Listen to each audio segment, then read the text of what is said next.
तो वहीं संयुक्त किसान मोर्चा ने 1 साल के लंबे प्रोटेस्ट के बाद आखिरकार अपना आंदोलन कल बृहस्पतिवार को वापस ले लिया। केंद्र सरकार द्वारा किसानों की सभी मांगे मानने के बाद किसानों ने अपने आंदोलन को वापस लेने का फैसला किया। राजस्थान के किसान आज ही अलवर शाहजहांपुर बॉर्डर से हटेंगे। किसानों के हटने के बाद आज 1 साल के बाद दिल्ली जयपुर हाईवे खुलने वाला है। संयुक्त किसान मोर्चा के राजस्थान विंग ने बताया कि शुक्रवार को सुबह जनरल मीटिंग के बाद मोर्चा शाहजहांपुर कीड़ा बॉर्डर से हटेगा। 1 साल तक चले इस सफल आंदोलन के बाद किसानों ने इसका फैसला किया है।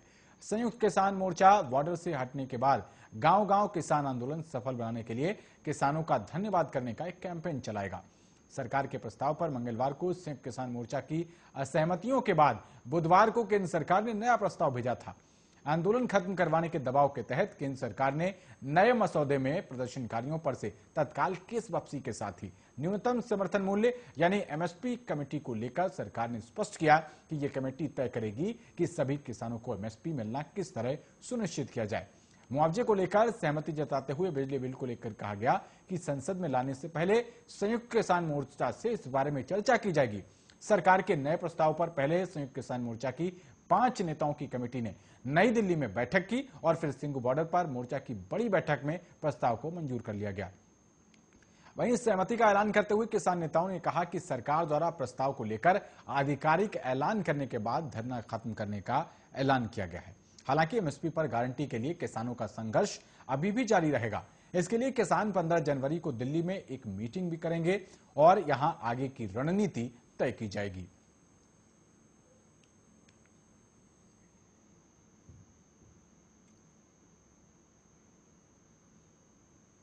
तो भारत पाकिस्तान बॉर्डर पर स्थित किशनगढ़ फायरिंग रेंज में रात 9 बजे सेना के वाहन से पलटने से एक बीएसएफ जवान की मौत हो गई और 2 जवान घायल हो गए।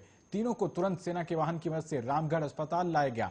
रामगढ़ अस्पताल में एक जवान को डॉक्टरों ने मृत घोषित कर दिया, वहीं 2 को गंभीर अवस्था में सेना के अस्पताल के लिए रेफर कर दिया गया। रामगढ़ अस्पताल से मिली जानकारी के मुताबिक गाड़ी पलटने के मामले में 3 जवानों को अस्पताल लाया गया था, जिसमें एक जवान वीरेंद्र कुमार सिंह, जिनकी उम्र 38 साल बताई जा रही है, उनकी मौत हो गई। वहीं गंभीर रूप से घायल दिनेश मिस्त्री, जो कि 28 साल के हैं, और टी तमंग 31 साल के, उनको सेना के अस्पताल के लिए रेफर कर दिया गया। बताया जा रहा है कि तीनों जवान 50वीं वाहिनी सीमा सुरक्षा बल के हैं और बाड़मेर से फायरिंग अभ्यास में भाग लेने के लिए किशनगढ़ फायरिंग रेंज जैसलमेर आए थे।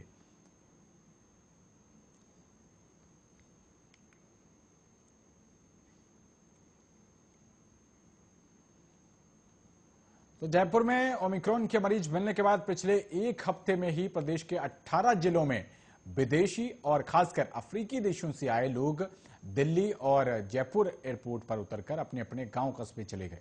एक बार नेगेटिव रिपोर्ट देख उनको छोड़ दिया। अब उनमें से कितने लोग पॉजिटिव आए या संक्रमण की चेन का वो हिस्सा हैं, उनकी ट्रेसिंग भारी पड़ रही है। ऐसे लोगों की संख्या 4105 से भी अधिक है।